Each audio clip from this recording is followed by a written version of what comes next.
लग्न जमवणाऱ्या महिला एजंटनं फसवल्यामुळं सोलापूर जिल्ह्यातील मंगळवेढ्यातील एका तरुणाच्या आयुष्याचा मोठा खेळ झालाय। लग्न होत नसल्याची अडचण ओळखून एका टोळीनं या तरुणाला जाळ्यात ओढलं आणि त्याचं लग्न लावून दिलं।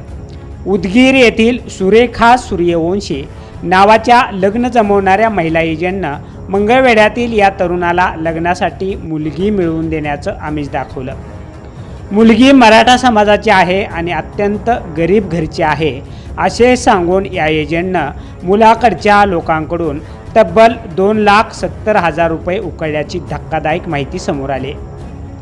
याबाबत समजलेल्या अधिक माहितीनुसार मंगळवेढा तालुक्यातील एका 37 वर्षीय शेतकरी नवरदेवाचे लवकर लग्न जमत नव्हते म्हणून तो नवरीच्या शोधामध्ये होता।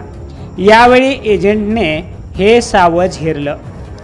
मुलाच्या हट्टापायी आणि घराच्या गरजेपोटी कुटुंबानं एवढी मोठी रक्कम एजंटच्या हवाली केली आणि धूमधडाक्यात लग्न लावून दिलं। लग्न झालं, अक्षता पडल्या आणि नवरी घरी आली। मात्र संसाराचे स्वप्न अवघे 4 दिवसच टिकले। चौथ्या दिवशी ही नवरी घरातून पळून जाण्याच्या तयारीत असतानाच घरच्यांच्या लक्षात आलं। तरुणाने सतर्कता दाखवत तिचा पाठलाग केला आणि तिला पकडलं। यावेळी तिची कसून चौकशी केली असता धक्कादायक माहिती समोर आली।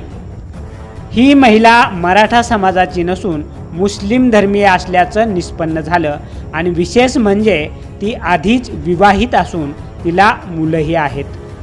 केवळ पैशासाठी या महिलेनं एजंटसोबत संगनमत करून हे बनावट लग्न केलं होतं।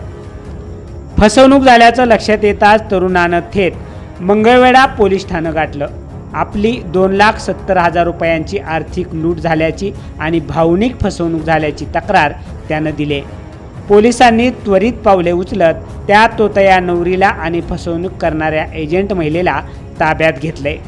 या प्रकरणात नवरी कुसुमबेन घाटाड, तिची आई नजमा मोमीन, बहीण सादिया शेख आणि अल्पवयीन भाऊ यांच्यासह एजंट असलेल्या सुरेखा सूर्यवंशी हिच्यावर गुन्हा दाखल करण्यात आला असून या प्रकरणामागे अजून मोठी टोळी सक्रिय आहे का, त्यांनी आणखी किती जणांची अशीच फसवणूक केली याचा सखोल तपास आता मंगळवेढा पोलीस करत आहेत।